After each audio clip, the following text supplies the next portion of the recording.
जनता न्यायालयाच्या नंतर ज्या लागोपाठ मॅरेथॉन कारवाया चालू आहेत, म्हणजे वाटेल ते तुम्ही शेण खाल, लोकांना लुटण्याचं काम कराल, ईडीने काय गप्प राहायचं? भाजप व्यतिरिक्त इतर कुठे राहिला तर आम्ही तुमचं सामाजिक आणि राजकीय आयुष्य संपवून टाकू.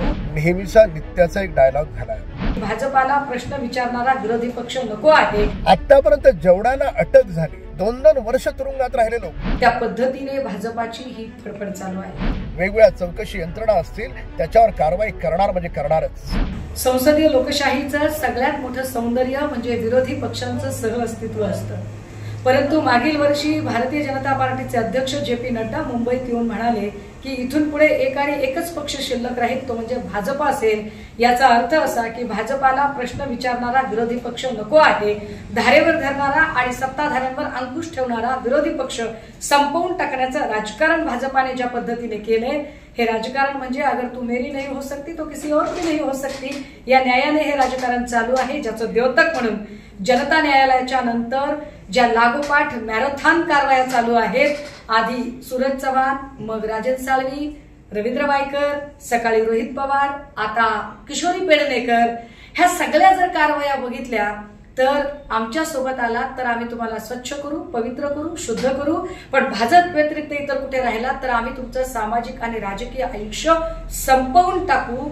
हा जणू काही सूडबुद्धीच्या राजकारणाचा विडा भाजपाने उचलला आहे. आणि आता या ज्या सगळ्या मॅरेथॉन कारवाया दिसत आहेत त्या एकूण भाजपा अस्वस्थ आहे. दिवा विझायला लागला की खूप जोरात फडफडतो, त्या पद्धतीने भाजपाची ही फडफड चालू आहे. विरोधी पक्षाचा एक नेहमीचा नित्याचा एक डायलॉग झालाय. त्यांना ईडीची नोटीस आली, CBIची नोटीस आली की म्हणायचं की हे दबाव तंत्र आहे, विरोधकांना संपवण्याचा प्रयत्न आहे. आतापर्यंत जेवढ्यांना अटक झाली, 2-2 वर्ष तुरुंगात राहिले लोक, का दिला नाही न्यायालयाने जामीन? जर चुकीचं चाललंय तर न्यायालयाने हस्तक्षेप केला असता ना. जर न्यायालय हस्तक्षेप करत नाही याचा अर्थ असा तुम्ही चुका कराल आणि राजकारणात आलाय म्हणून तुम्हाला माफ करायचं. म्हणजे वाटेल ते तुम्ही शेण खाल, लोकांना लुटण्याचं काम कराल, ईडीने काय गप्प राहायचं? हे आदरणीय मोदीजींचं राज्य आहे.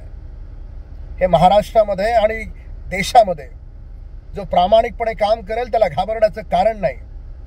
आणि ज्यानं लोकांना लुटण्याचा प्रयत्न केलाय त्याला मात्र ईडी असेल, CBI असेल, वेगवेगळ्या चौकशी यंत्रणा असतील त्याच्यावर कारवाई करणार म्हणजे करणारच. महाराष्ट्रातील सर्व बातम्यांचे विश्वासार्ह व्यासपीठ.